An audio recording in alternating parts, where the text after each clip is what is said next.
Hello and welcome to Rathod science academy. ఈ రోజు మనం ఈ క్లాస్లో వెరీ ఇంపార్టెంట్ ఆర్టికల్స్ మన న్యూస్ పేపర్లో ఏమొచ్చాయి వాటిని తెలుగులో చూద్దాం. ఓకే, సో ఫస్ట్ టైటిల్ చూడగానే మనం అందులో చూడాల్సిన కీవర్డ్ ఏంటి అండ్ కీవర్డ్తో పాటు మనం నోట్స్ ఎలా ప్రిపేర్ చేసుకోవాలి, ప్రిలిమ్స్లో ఏం అడుగుతారు, మెయిన్స్లో ఏం అడుగుతారు, ఎన్ని డైమెన్షన్స్లో క్వశ్చన్ అడిగే ఛాన్స్ ఉంది, ఇంతకుముందు ఏమైనా ప్రీవియస్ క్వశ్చన్స్ వచ్చాయా, వస్తే ఏం అడిగారు, సో ఎవ్రీథింగ్ మనం క్లియర్గా నేను ఈ క్లాస్లో చెప్పడానికి ట్రై చేస్తాను. లాస్ట్ వరకు అయితే చూడండి. ఓకే, సో దట్ మీకు కొంత ఐడియా వస్తుంది అసలు ఎలా చదవాలి, ఏంటి ప్రిలిమ్స్ ఏంటి, మెయిన్స్ ఏంటి, అసలు కరెంట్ అఫైర్స్ అంటే భయం ఉన్న వాళ్ళకి కూడా ఈజీగా కరెంట్ అఫైర్స్ మీద మీకైతే భయం పోతుంది. It will be like very interesting అనమాట. అండ్ ఇంకోటి ఏంటంటే మనం ఈ క్లాస్లో ఓన్లీ హిందూనే కవర్ చేస్తున్నాము. హిందూ కాకుండా ఇంకా అదర్ సోర్సెస్ కూడా ఉంటాయి, లైక్ పిఐబి కానీ, ఇండియన్ ఎక్స్ప్రెస్ కానీ, కొన్నిసార్లు environment and related articles down to earth లో కూడా బాగా ఇస్తారు. సో అవన్నీ మన మంత్లీ మ్యాగజైన్ లో కవర్ అవుతాయి అనమాట. మంత్లీ మ్యాగజైన్ మనకి ప్రిలిమ్స్ సపరేట్ గా, మెయిన్ సపరేట్ గా మేము ప్రొవైడ్ చేస్తున్నాం ఎవ్రీ మంత్. అది అయితే మీకు మన యాప్ డౌన్లోడ్ చేసుకోండి. యాప్ లో మీకు 10 రూపీస్ కరెంట్ అఫైర్స్ కోర్స్ అని ఉంటుంది. జస్ట్ ఆ కరెంట్ అఫైర్స్ 10 రూపీస్ పే చేస్తే మీకు 1 year వరకు కావాల్సిన కరెంట్ అఫైర్స్ మ్యాగజైన్స్ అన్ని కూడా అందులో ఉంటాయి అనమాట. You can easily download and you can get printout అనమాట. Only that 10 rupees is like app charges మాత్రమే. ఓకే, సో ఇప్పుడు మనం ఫస్ట్ ఆర్టికల్ చూద్దాం. ఫస్ట్ ఆర్టికల్ టైటిల్ చూస్తే ఏం చెప్పారు ఇక్కడ, India UK social security pact is not retrospective అని చెప్పారు. సో నిన్న మనం క్లాస్లో చదువుకున్నది ఏంటంటే ఇండియా యూకే మధ్యలో ట్రేడ్ డీల్ అయితే నిన్నటి నుంచి స్టార్ట్ అవుతుంది, ఇంప్లిమెంట్ అవుతుంది అని చదువుకున్నాం కదా. సో అందులో మనం 2 ప్రొవిజన్స్ చదువుకున్నాం. ఆ 2 ప్రొవిజన్స్ ఏంటి, India and UK, India UK trade deal లో ఉన్న 2 ఇంపార్టెంట్ ప్రొవిజన్స్ ఏంటి, ఫస్ట్ వచ్చేసి టారిఫ్స్, సెకండ్ వచ్చేసి డిసిసి. ఈ టారిఫ్స్ ఏంటి, ఇండియా నుంచి యూకేకి వెళ్ళి 99% గూడ్స్ పైన ఎలాంటి టారిఫ్ అప్లై చేయము అని చెప్పి యూకే చెప్పింది. అండ్ యూకే నుంచి వచ్చే గూడ్స్ పైన దశల వారీగా అంటే ఫేస్డ్ మేనర్ గా మేము ఇంపోర్ట్ డ్యూటీ అనేది తీసేస్తామని చెప్పి ఇండియన్ గవర్నమెంట్ చెప్పింది. అక్కడ గూడ్స్ ఏం మాట్లాడారు, యూకే నుంచి వచ్చే కాస్ట్లీ కార్డ్స్, స్కాచ్ విస్కీ, జిన్ లాంటి ప్రొడక్ట్స్ పైన ఇంపోర్ట్ డ్యూటీ ఏదైతే ఉందో దాన్ని ఫేస్డ్ మేనర్ లో మేము డిక్రీజ్ చేసుకుంటూ వస్తాము అని చెప్పి ఇండియా చెప్పడం జరిగింది. అది first important point. And second important point ఏంటి అంటే ఇండియా నుంచి ఎవరైనా యూకేకి వర్క్ కోసం టెంపరీగా వెళ్ళినట్లయితే వాళ్ళు అక్కడ వర్క్ చేసేటప్పుడు కూడా అక్కడ సోషల్ సెక్యూరిటీ ఇన్సూరెన్స్ అనేది పే చేయాల్సి ఉంటుంది. అండ్ ఇండియాలో పర్మనెంట్ వర్క్ కాబట్టి ఇండియాలో కూడా పే చేయాలన్నమాట వాళ్ళు సోషల్ సెక్యూరిటీ కాంట్రిబ్యూషన్స్. దానివల్ల వాళ్ళు ఇండియాలో అండ్ యూకేలో పే చేయడం వల్ల వాళ్ళకి ఫినాన్షియల్ బర్డెన్ అనేది చాలా ఎక్కువ అవుతుంది అనమాట. ఆ ఫినాన్షియల్ బర్డెన్ ఎక్కువ అవుతుంది కాబట్టి దాన్ని కంట్రోల్ చేయడానికి ఇన్ కేస్ వాళ్ళు యూకేకి టెంపరీగా వెళ్ళినట్లయితే యూకేలో సోషల్ సెక్యూరిటీ కాంట్రిబ్యూషన్ పే చేయనక్కర్లేదు అని చెప్పి ఈ డబుల్ కాంట్రిబ్యూషన్ కన్వెన్షన్ చెప్పింది అనమాట. సో ఇది second provision. And next important ఏంటి అంటే ఇట్ ఈస్ నాట్ రెట్రోస్పెక్టివ్ అన్నారు. ఈ వర్డ్ కి మీకు అర్థం తెలియాలి. ఈ రెట్రోస్పెక్టివ్ అంటే మీనింగ్ ఏంటంటే ఇప్పుడు ఇండియా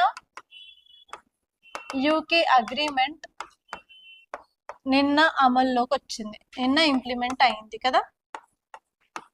అంటే దీనికంటే ముందు కూడా చాలా మంది ఇండియన్స్ యూకేకి అయితే వెళ్ళారు కదా, వాళ్ళకి మాత్రం ఈ డిసిసి వర్తించదు.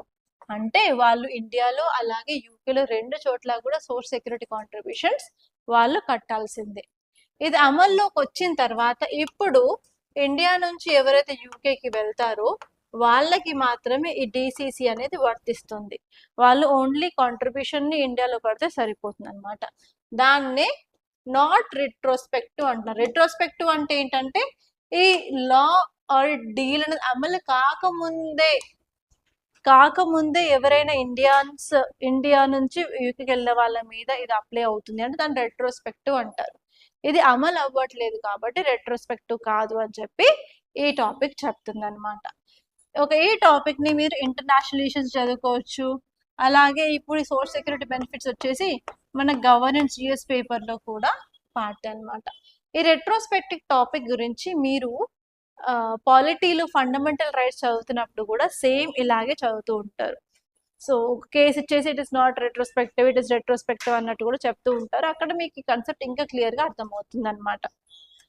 ఓకే, ఇప్పుడు ఈ టాపిక్ చూసుకున్నట్లయితే ఇండియా యూకే మధ్యలో డిసిసి డబుల్ కాంట్రిబ్యూషన్స్ కన్వెన్షన్ అనేది సైన్ అయింది. ఇదేంటంటే టెంపరీగా ఇండియన్ వర్కర్స్ ఎవరైతే బ్రిటన్కి వెళ్తారో వాళ్ళకి ఒక ఎగ్జామ్షన్ అనమాట. వాళ్ళు అక్కడ సోషల్ సెక్యూరిటీ కాంట్రిబ్యూషన్స్ పే చేయనక్కర్లేదు ఫర్ 5 years, అంటే అరౌండ్ 60 months వరకు అన్నట్టు చెప్పారు. దీని మీద మీ క్వశ్చన్ ఎలా వస్తుంది? Recently DCC seen in news, what it is అని ఏబిసిడి ఆప్షన్ రావచ్చు. Recently DCC is an agreement signed between India and which of the following country అని అడగచ్చు. Option A US, B UK, C France, D Netherlands అలా అడగచ్చు. And next వచ్చేసి consider the following statements regarding India UK DCC అని అడగచ్చు. దాని కింద statements వచ్చేసి ఏవి కరెక్ట్ ఏవి ఇన్కరెక్ట్ అని అడగచ్చు. మెయిన్స్ పాయింట్ ఆఫ్ వ్యూలోనైతేనేమో రీసెంట్గా ఇండియా అండ్ యూకే మధ్యలో ఈ ఫ్రీ ట్రేడ్ అగ్రిమెంట్ ఏదైతే ఉందో అది అమల్లోకి వచ్చింది. In the light of this statement what are the provisions of DCC and what are advantages, challenges and measures అని అడిగే ఛాన్స్ ఉంది. ఈ విధంగా మీరు మెయిన్స్కి అయితే ప్రిపేర్ అవ్వాల్సి ఉంటుంది. ఓకే, డిసిసి గురించి చూసుకున్నట్లయితే ఇంతకుముందు ఏంటంటే ఇండియన్ ప్రొఫెషనల్స్ ఎవరైనా వర్క్ కోసమని టెంపరీగా యూకేకి వెళ్ళినట్లయితే వాళ్ళు అక్కడ సోషల్ సెక్యూరిటీ సిస్టమ్ని పే చేయాల్సి ఉండేది. That is nothing but UK యొక్క నేషనల్ ఇన్సూరెన్స్ అన్నమాట. ఓకే, సో దీనివల్ల ఏమవుతుందంటే ఇండియన్ ప్రొఫెషనల్స్ వాళ్ళు నార్మల్గా 5 years కంటే తక్కువ ఉంటారనమాట. అక్కడ వాళ్ళు బెనిఫిట్ కట్టడం వల్ల వాళ్ళకి ఫినాన్షియల్ బర్డెన్ అనేది పెరుగుతూ ఉంటుంది. అండ్ దానివల్ల వాళ్ళకి డబుల్ పేమెంట్స్ అవుతాయి, అందుకని ఫినాన్షియల్ బర్డెన్ పెరుగుతుంది. సో అందుకని ఇప్పుడు ఈ అగ్రిమెంట్ తీసుకొచ్చేసి ఇప్పుడు ఇండియన్ వర్కర్స్ అయితే ఎవరైతే యూకేకి వెళ్తున్నారో సోషల్ కాంట్రిబ్యూషన్స్ 5 years వరకు పే చేయనక్కర్లేదు. 5 years కంటే ఎక్కువ వాళ్ళు అక్కడ స్టే చేసినట్లయితే 5 years తర్వాత నుంచి వాళ్ళు సోషల్ సెక్యూరిటీ కాంట్రిబ్యూషన్స్ పే చేసుకోవచ్చు అన్నట్టు చెప్పారనమాట. దీనివల్ల మనకున్న బెనిఫిట్స్ ఏంటంటే 90% ఆఫ్ ఇండియన్ ప్రొఫెషనల్స్ యూకేలో ఉన్న వాళ్ళకి బెనిఫిట్ అనేది కలుగుతుంది. అండ్ దాంతో పాటు అప్రాక్సిమేట్గా 75,000 మంది ఇండియన్స్ యూకేకి వెళ్తారు కాబట్టి వీళ్ళకి అడ్వాంటేజ్ అన్నట్టు చెప్పారు. అండ్ అంతేకాకుండా వాళ్ళు ఎంత అమౌంట్ కడతారు అంటే 23% ఆఫ్ ది శాలరీ వాళ్ళు ఈ సోషల్ సెక్యూరిటీ బెనిఫిట్కి వెళ్తుంది కదా. సో ఇప్పుడు దాన్ని తగ్గించడం వల్ల కొంత అమౌంట్ని వాళ్ళ రెమిటెన్సెస్ రూపంలో ఇండియాలో ఉన్న వాళ్ళ ఫ్యామిలీ మెంబర్స్కి పంపించడం వల్ల మనం ఫారెక్స్ రిజర్వ్స్ని అట్రాక్ట్ చేసుకోవచ్చు. దాంతోపాటు మనం మంచిగా రెమిటెన్సెస్ని కూడా మనం మెయింటైన్ చేయొచ్చు. దీంతో మనం ఇన్వెస్టర్ యొక్క కాన్ఫిడెన్స్ కూడా బూస్ట్ చేయొచ్చు. దానివల్ల ఏమవుతుంది, మన ఫారిన్ ఇన్వెస్ట్మెంట్స్ని కూడా మంచిగా ఇండియాలోకి అట్రాక్ట్ చేసుకోవడం జరుగుతుంది అనమాట. ఓకే, దీనివల్ల ఓవరాల్గా ఓవర్సీస్ ఎంప్లాయ్మెంట్ వాళ్ళు ఫేస్ చేస్తున్న కాస్ట్ని కూడా మనం తగ్గించవచ్చు. దీంతో కాంపిటేటివ్నెస్ కూడా పెరుగుతుంది అనమాట. ఎన్ని విధాల అడ్వాంటేజెస్ అయితే దీనివల్ల ఉన్నాయి. అండ్ నెక్స్ట్ ఆర్టికల్ చూసుకున్నట్లయితే టైటిల్ ఏం చెప్తుంది, BSF initiates technical study to fence marshy Sundarbans అని ఇచ్చారనమాట. ఓకే, సో ఇక్కడ ఈ ఆర్టికల్ ఏం చెప్తుంది అంటే మనకి బిఎస్ఎఫ్ ఫుల్ ఫామ్ ఏంటి, border security force. Border security force అనేది టెక్నికల్గా ఒక స్టడీని స్టార్ట్ చేస్తుంది. ఈ స్టడీలో భాగంగా మనకున్న సుందర్బన్స్ ఏరియాలో ఫెన్సెస్ మనం పెట్టొచ్చా లేదా అన్నట్టు చెయ్యాలి అని చెప్పి ఇక్కడ ఆర్టికల్ చెప్తుంది. సో ఇక్కడ సుందర్బన్స్ అంటే ఏంటి, they are examples of mangroves. ఈ మ్యాంగ్రూవ్స్ అనేది చాలా important topic from environment and ecology from GS paper 3 అన్నమాట. చాలా సార్లు ప్రిలిమ్స్లో మ్యాంగ్రూవ్స్ మీద క్వశ్చన్ ఇచ్చారు, అలాగే మెయిన్స్లో కూడా క్వశ్చన్ ఇచ్చారు. సో మీకు ఇక్కడ చూడాల్సింది ఏంటంటే అసలు మ్యాంగ్రూవ్స్ అంటే ఏంటి, ఇండియాలో ఎక్కడెక్కడ ఉన్నాయి, వీటి యొక్క స్పెషల్ క్యారెక్టరిస్టిక్స్ ఏంటో చూసుకోవాలి. అండ్ దాంతో పాటు ఈ యొక్క ఎకలాజికల్ సర్వీసెస్ ఏం ప్రొవైడ్ చేస్తున్నాయి మ్యాంగ్రూవ్స్. ఎందుకంటే 2020లో క్వశ్చన్ ఏమని ఇచ్చారంటే why mangroves are called as kidneys అన్నట్టు అడిగారు అనమాట. ఓకే, మళ్ళీ ఇంకోటి ఏంటంటే బిఎస్ఎఫ్ ఫుల్ ఫామ్ వచ్చేసి బార్డర్ సెక్యూరిటీ ఫోర్స్. అలా మనకున్న సెంట్రల్ ఆర్మర్డ్ పోలీస్ ఫోర్సెస్ ఏంటో చూసుకోవాలి. అండ్ ఏ ఫోర్సెస్ ఎక్కడెక్కడ మన బార్డర్ని గార్డ్ చేస్తున్నాయి కూడా మనం చూసుకోవాల్సి ఉంటుంది అనమాట. అండ్ ఈ టాపిక్ వచ్చేసి ఎన్వైరన్మెంట్ పాయింట్ ఆఫ్ వ్యూలో ఇంపార్టెంట్, అలాగే జిఎస్ పేపర్ 2 ఇంటర్నేషనల్ రిలేషన్స్లో important, and even GS paper 3లో డిఫెన్స్లో కూడా, అంటే ఇంటర్నల్ సెక్యూరిటీలో కూడా ఇంపార్టెంట్. ఓకే, ఇక్కడ మనం చూసుకున్నట్లయితే first of all India and Bangladesh border share చేసుకుంటున్నాయి కదా, and mostly India and Bangladesh బోర్డర్లో మనకి న్యాచురల్ బార్డర్స్ అయితే ఉన్నాయి, రివర్స్ ఉన్నాయి అనమాట. సో అక్కడ రివర్స్ దగ్గర మనం ఫెన్సెస్ కట్టాలి అంటే చాలా కష్టం అవుతుంది. కాబట్టి రీసెంట్గా కొన్ని ఆర్టికల్స్లో మనం స్నేక్స్ని అలాగే క్రొకడైల్స్ని యూజ్ చేసుకొని న్యాచురల్ ఫెన్సెస్ని క్రియేట్ చేసుకుందామని చెప్పి కొన్ని ప్రపోజల్స్ అయితే వచ్చాయి. అండ్ ఇప్పుడు ఏంటంటే ఈ సుందర్బన్ ఏరియాస్లో ఫెన్సెస్ని కట్టడానికి ఏంటి, కట్టచ్చా కట్టరాదా అన్నట్టు ఇప్పుడు బిఎస్ఎఫ్ అంటే బార్డర్ సెక్యూరిటీ ఫోర్స్ ఒక స్టడీ అయితే స్టార్ట్ చేస్తుంది. ఆ స్టడీ ఎందుకు స్టార్ట్ చేసి చూసుకున్నట్లయితే ఇక్కడ union ministry of home affairs అంటే మినిస్ట్రీ ఆఫ్ హోమ్ అఫైర్స్ ఒక ప్లాన్ చేశారు. ఏంటంటే 90 kilometres of India and Bangladesh border ఏదైతే ఉందో అక్కడ సుందర్బన్స్ ఉన్నాయో మార్చి ఏరియాలో అక్కడ ఫెన్స్ కట్టొచ్చా అని చెప్పి, అండ్ అది ఫీజిబులా కాదా, చెయ్యొచ్చా లేదా, దానివల్ల బెనిఫిట్స్ ఏంటి, నెగటివ్స్ ఏంటి, ఛాలెంజెస్ ఏంటి అని చెప్పి ఇప్పుడు బార్డర్ సెక్యూరిటీ ఫోర్స్కి స్టడీ చేయమని అయితే అప్పగించారు. సో వీళ్ళైతే ఇప్పుడు స్టడీ స్టార్ట్ చేస్తున్నారు. స్టడీ స్టార్ట్ చేసిన తర్వాత మనకు క్లియర్గా ఇన్ డీటెయిల్గా తెలుస్తుంది అనమాట అవుతుందా లేదా అని చెప్పి. అసలు ఎందుకు ఇంత పెద్ద స్టెప్ తీసుకోవడానికి మేజర్ రీజన్ ఏంటి అంటే ఫస్ట్ వచ్చేసి ఈ ఫెన్సింగ్ అనేది నేషనల్ సెక్యూరిటీకి చాలా ఇంపార్టెంట్, అండ్ అలాగే మన Sundarbans is not preferred route for large scale ఇన్ఫిల్ట్రేషన్కి మనం ఎక్కువ దాన్ని యూజ్ చేయట్లేదు. కాకపోయినా కూడా ట్రాన్స్ బార్డర్ క్రైమ్స్ అనేవి ఎక్కువ ఇక్కడ జరుగుతున్నాయి, స్మగ్లింగ్, ఇల్లీగల్ యాక్టివిటీస్. వాటిని కంట్రోల్ చేయాలి అంటే ఈ ఏరియాస్లో కూడా ఫెన్సెస్ని ఉంచాలి అన్నట్టు చెప్పారు. అండ్ అంతేకాకుండా పాట్రోలింగ్ సర్వీసెస్, సెక్యూరిటీ సర్వీసెస్ని కూడా ఇంప్రూవ్ చేయవచ్చు. కానీ మేజర్ ఛాలెంజెస్ ఏంటి అని చూసుకున్నట్లయితే ఇక్కడ మనకి చాలా డిఫికల్ట్ టెరైన్ అనేది ఉంటుంది. మ్యాంగ్రోవ్ ఫారెస్ట్లు ఉంటాయి, టైడల్ స్వామ్స్ ఉంటాయి, ఎంబార్క్మెంట్స్ ఉంటాయి, అండ్ చాలా క్రీక్స్ అయితే ఉన్నాయి. సో ఫెన్సెస్ కట్టడం కష్టం అవ్వచ్చు అని చెప్తున్నారు. అండ్ అంతేకాకుండా ఇక్కడ మనకి ప్రొటెక్టెడ్ యానిమల్స్ కూడా ఉన్నాయి, లైక్ రాయల్ బెంగాల్ టైగర్ ఉంటుంది. సో అలా ఉండడం వల్ల ఏంటంటే కన్స్ట్రక్షన్ పైన కొన్ని రిస్ట్రిక్షన్స్ పెట్టే ఛాన్సెస్ కూడా ఉన్నాయి. అలాగే చాలా మంది లోకల్ పీపుల్కి ఒక భయం అనమాట, అక్కడ ఫెన్సెస్ కట్టినట్లయితే అక్కడ వాళ్ళ ఇల్లులు, ల్యాండ్ అక్విజిషన్ కూడా అయిపోతుందేమో అని చెప్పేసి. అండ్ నెక్స్ట్ వచ్చేసి ఓనర్స్ ఆఫ్ హోటల్స్, లాడ్జెస్ వాళ్ళు కూడా they are worried about the possible relocation. So ఇలా జరుగుతున్నాయని చెప్పి చాలా టెన్షన్స్ క్రియేట్ అవుతున్నాయి. కాబట్టి ఫస్ట్ ఇన్ డీటెయిల్గా స్టడీ చేసినట్లయితే మనకు క్లియర్గా ఇన్ఫర్మేషన్ అనేది తెలుస్తుంది. కాకపోతే ఇలా ఫెన్సెస్ కట్టడం వల్ల మనకి పాజిటివ్ ఇంపాక్ట్ ఏంటి అని చూసుకున్నట్లయితే ఫస్ట్ వచ్చేసి సెక్యూరిటీ అనేది ఇంప్రూవ్ అవుతుంది. మనం ఎక్కువ మంచిగా కంట్రోల్ చేయొచ్చు బార్డర్ క్రైమ్స్ని. దాంతోపాటు లోకల్ రెసిడెంట్స్కి ప్రాపర్గా కౌన్సిలింగ్ ఇస్తే ఫెన్సింగ్ కూడా ఈజీగా అయిపోతుంది. అండ్ దాంతోపాటు ఇన్ కేస్ పీపుల్ని రీలొకేట్ చేయాల్సి వస్తే వాళ్ళకి రీహాబిలిటేషన్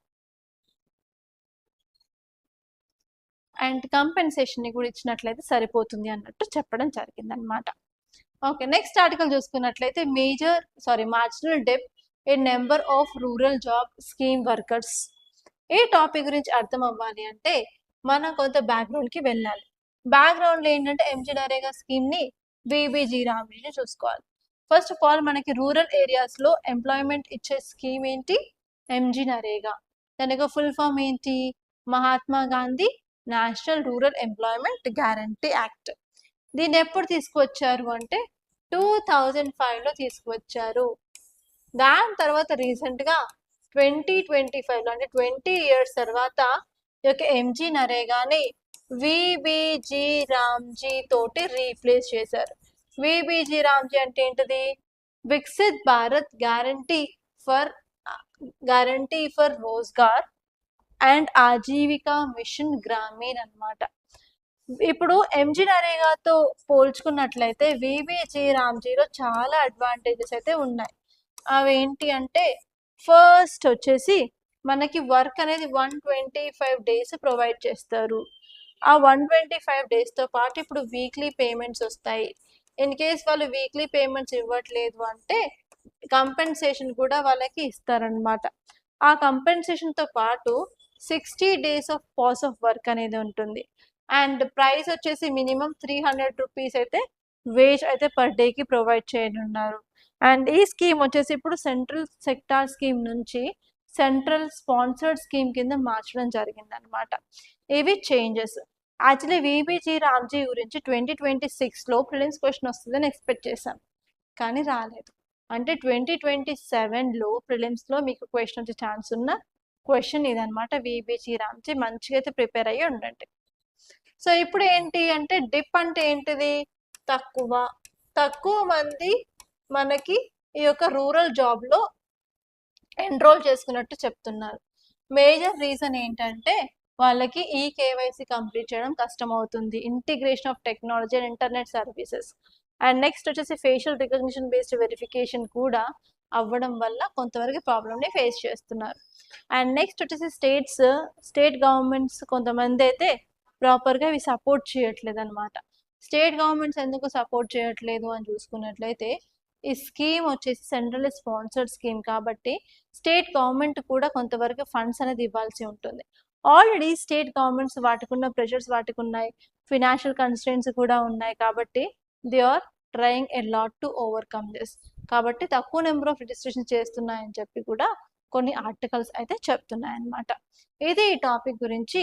అండ్ దీని మీద ప్రిలిమ్స్ అండ్ మెయిన్స్ క్వశ్చన్ రెండు రావచ్చు. మెయిన్స్ క్వశ్చన్ అయితే మనకి ప్రాక్టీస్ చాలాసార్లు ఇచ్చాను కాబట్టి ఒకసారి అవి రివైజ్ చేసుకుంటే సరిపోతుంది. ఒక నెక్స్ట్ ఆర్టికల్ చూసినట్టయితే టైటిల్ ఏం చెప్తుంది అంటే China's great green wall tames desert growth but fight not over అని ఇచ్చారు. సో ఇక్కడ కీవర్డ్ వచ్చేసి great green wall of China అన్నమాట. ఓకే, మనం ఇక్కడ చూడాల్సింది ఏంటంటే డిఫరెంట్ డెజర్ట్స్ చూసుకోవాలి. డెజర్ట్స్ అంటే ఏంటి? అక్కడ ఏరియా అనేది తక్కువ రెయిన్ఫాల్ వస్తుంది, చాలా మినిమల్ రెయిన్ఫాల్, డ్రాట్స్ ఉంటాయి, అండ్ అక్కడ మనం శాండ్ చూస్తూ ఉంటాము. అండ్ అక్కడ మనకి ప్లాంట్స్ అనేవి డెజర్ట్ ఎన్వైరన్మెంట్కి అడాప్ట్ అయిన ప్లాంట్స్ కనిపిస్తాయి, లైక్ క్యాక్టస్, అవి సక్యులెంట్స్ అంటారు, వాటర్ స్టోర్ చేసుకుంటాయి, థిక్ వ్యాక్సీ కోటింగ్ ఉంటుంది, దాంతోపాటు స్పైన్స్ ముళ్ళులు ఉంటాయి, అండ్ డీప్గా ఉన్న రూట్స్ ఉంటాయి టు అబ్జార్బ్ వాటర్ కాబట్టి. సో ఇక్కడ ఏమవుతుంది అంటే డెజర్ట్ ఏరియాస్లో మనకి హై టెంపరేచర్ ఉంటుంది కాబట్టి విండ్స్ చాలా ఫాస్ట్గా బ్లో అవుతాయి అన్నమాట. విండ్స్ మూవ్ అయినప్పుడు శాండ్ని కూడా తీసుకెళ్ళి పడేస్తూ ఉంటాయి, దానివల్ల డెజర్టిఫికేషన్ అనేది ఎక్స్పాండ్ అవుతూ ఉంటుంది అనమాట. దీన్ని మనం కంట్రోల్ చేయలేదు అంటే ర్యాపిడ్ పేస్ ఆఫ్ డెజర్టిఫికేషన్ అయ్యే ఛాన్స్ ఉంటుంది. సో కాబట్టి ఇలా డెజర్టిఫికేషన్ని ఫైట్ చేయాలి అని చైనా 1960స్లో ఒక ప్రోగ్రామ్ స్టార్ట్ చేసింది. ఆ ప్రోగ్రామ్ పేరే ఇది great green wall of China అనమాట. ఇది ఏం చేస్తుంది అంటే చైనా డెజర్ట్ దగ్గర చుట్టూన ఇలా ప్లాంటింగ్ ప్రోగ్రామ్ని స్టార్ట్ చేసింది అనమాట. ప్లాంట్ ప్రోగ్రామ్ స్టార్ట్ చేసినట్టయితే ఏమవుతుంది, ఇక్కడ గాలి నుంచి వీచే వచ్చే శాండ్ని కూడా ఇవి తాగి అక్కడే పడిపోతుంది అనమాట, దాన్నే ముందుకు స్ప్రెడ్ అవ్వకుండా ఉంచుతుంది. అలా మనం డెజర్టిఫికేషన్ ప్రాసెస్ని మనం కొంతవరకు కంట్రోల్ చేయొచ్చు.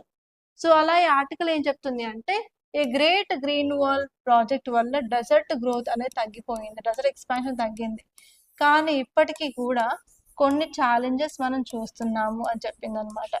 సో ఇక్కడ చూసుకోవాల్సింది ఏంటంటే ఈ గ్రేట్ గ్రీన్ వాల్ ప్రాజెక్ట్ అదే తరహాలో ఈవెన్ సహారా డెజర్ట్ ఎక్స్పాండ్ అవ్వకుండా ఆఫ్రికా కూడా స్టార్ట్ చేసింది, అండ్ ఈవెన్ ఇండియాలో కూడా థర్డ్ డెజర్ట్ ఎక్స్పాండ్ అవ్వకుండా అరవల్లి చుట్టూ కూడా మనం ఈ గ్రేట్ గ్రీన్ వాల్ ప్రాజెక్ట్ని స్టార్ట్ చేసామన్నమాట. కాబట్టి ఇది చాలా ఇంపార్టెంట్.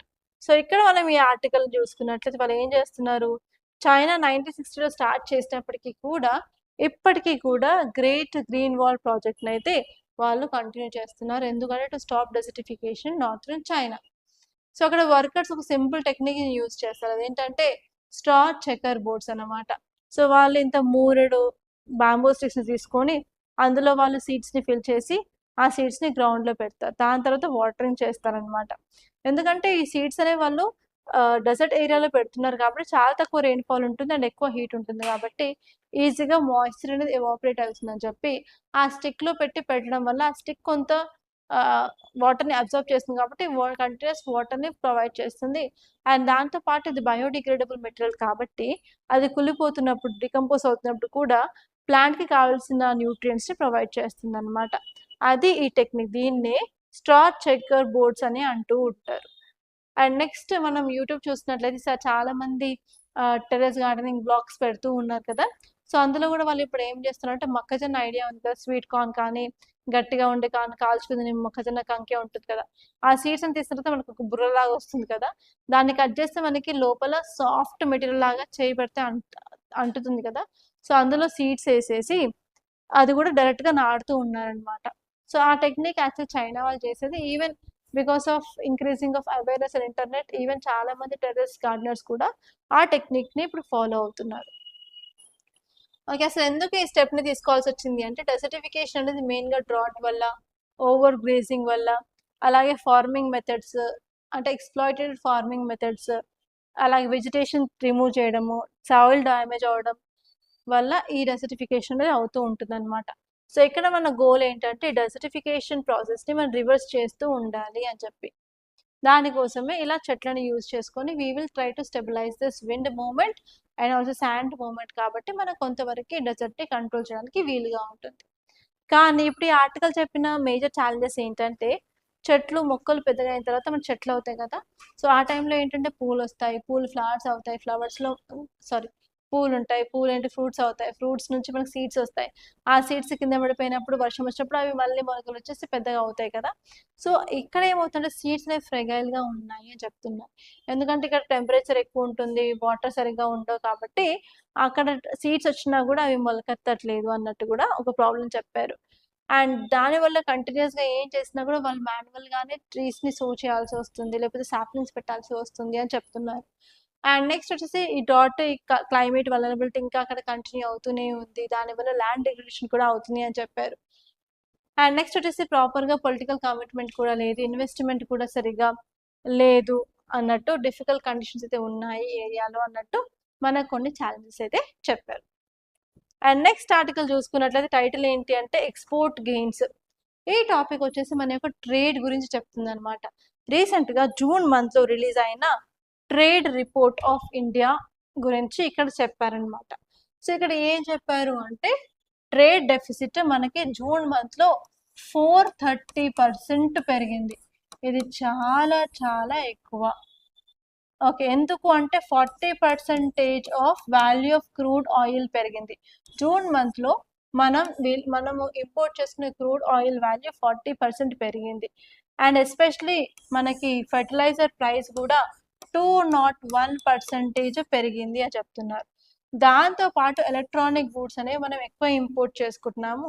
ఈ 3 రీజన్స్ వల్ల ట్రేడ్ డెఫిసిట్ విపరీతంగా పెరిగింది. 40% of rise of crude oil price పెరిగింది, 201% ఆఫ్ ప్రైస్ ఆఫ్ ఫర్టిలైజర్స్ పెరిగాయి, and even electronic goods import కూడా విపరీతంగా పెరిగింది.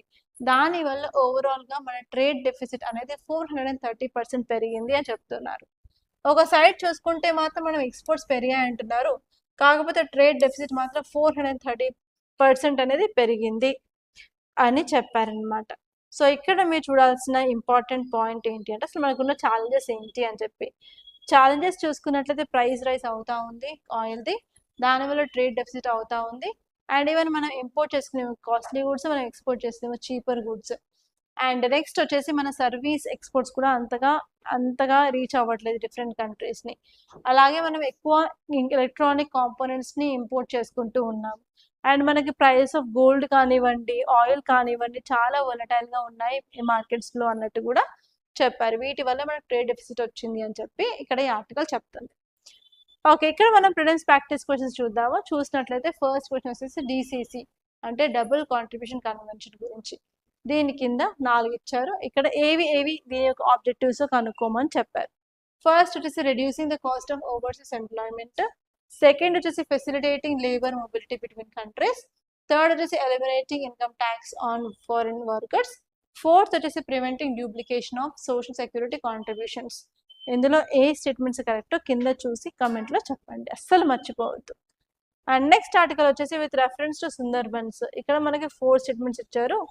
ఫస్ట్ వచ్చేసి it is world's largest mangrove ecosystem, second వచ్చేసి it is shared between India and Bangladesh, third వచ్చేసి it is recognised as UNESCO's world heritage site, fourth వచ్చేసి royal Bengal tiger is a flagship species found here. ఈ 4 స్టేట్మెంట్స్లో కూడా ఏవి correct ఏవి incorrect చూసుకొని కింద అయితే కామెంట్ బాక్స్లో ఆన్సర్ అయితే పోస్ట్ చేయండి. That's all guys, by this I'm concluding. మీకు కనుక ఈ వీడియోని అయితే లైక్ చేయండి, అండ్ మీరు కనుక యూపీఎస్సీ ప్రిపరేషన్ స్టార్ట్ చేయాలనుకున్నట్లయితే please do join our GS prelims cum mains foundation course. మన దగ్గర బోత్ ఆన్లైన్లో అండ్ ఆఫ్లైన్లో అవైలబుల్గా ఉంది.